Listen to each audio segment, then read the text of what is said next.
உங்கள் தந்தி1 தொலைக்காட்சியில் கருடா தினமும் காலை 6 மணிக்கு காண தவறாதீர்கள். வங்கக்கடலில் நிலவும் ஆழ்ந்த காற்றழுத்த தாழ்வு மண்டலம் காரணமாக வேதாரண்யம், தஞ்சாவூர், புதுக்கோட்டை, சீர்காழி பகுதிகளில் இரண்டாவது நாளாக தொடர் கனமழை பெய்து வருகிறது. செய்தியாளர் சுந்தர் தரும் கூடுதல் தகவல்களை கேட்கலாம். சுந்தர், வணக்கம். தற்பொழுது தஞ்சாவூர், புதுக்கோட்டை மற்றும் வேதாரண்யம், சீர்காழி உள்ளிட்ட டெல்டா பகுதிகளில் இருக்கக்கூடிய மழை நிலவரம் என்னவாக இருக்கின்றன? வங்கக்கடலில் உருவாகியுள்ள குறைந்த காற்றழுத்த தாழ்வு மண்டலமானது இன்று புயலாக மாறக்கூடிய சூழ்நிலை இருப்பதாக இந்திய வானிலை ஆராய்ச்சி மையம் அறிவித்ததை தொடர்ந்து புதுக்கோட்டை, தஞ்சாவூர், சீர்காழி மற்றும் வேதாரண்யம் ஆகிய உள்ளிட்ட டெல்டா மாவட்டங்களில் கடந்த 2 தினங்களாகவே பரவலாக நல்ல மழை பெய்து வருகிறது.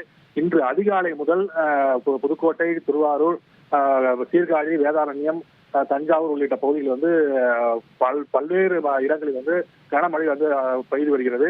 குறிப்பாக கடல் சீற்றம், அதாவது புதுக்கோட்டை மாவட்டம் ஜெகதாப்பட்டினம், கோட்டைப்பட்டினம், தஞ்சாவூர் மாவட்டத்தில் மல்லிப்பட்டினம், வேதாரண்யம், சீர்காழி உள்ளிட்ட பகுதிகளில் கடலானது வழக்கத்தை விட சீற்றமாக காணப்படுவதாக மீனவர்கள் தெரிவித்துள்ளனர். இந்த தொடர் மழை காரணமாக டெல்டா மாவட்டங்களில் பயிர்கள் நீரில் மூழ்கும் அபாயம் ஏற்பட்டுள்ளது. குறிப்பாக குறுவை சாகுபடி முடிந்து அறுவடை பணியானது தற்போது நடைபெற்று வருகிறது. அதேபோன்று சம்பா சாகுபடியும் நடைபெற்று வரக்கூடிய சூழலில் இந்த தொடர் மழை டெல்டா மாவட்டங்களில் பயிர்களை சேதப்படுத்தும் சூழ்நிலை இருப்பதாகவும், தமிழக அரசு உரிய இழப்பீடு வழங்க வேண்டும் என்றும் கணக்கீடு செய்து விவசாயிகள் தற்போது கோரிக்கை விடுத்துள்ளனர். இந்த 4 டெல்டா மாவட்டங்களில் தொடர் மழை பெய்து வருவதால் பொதுமக்களின் வாழ்க்கை பெரிதும் பாதிக்கப்பட்டது என்று கூறலாம். விரிவான தகவல்களுக்கு நன்றி சுந்தர்.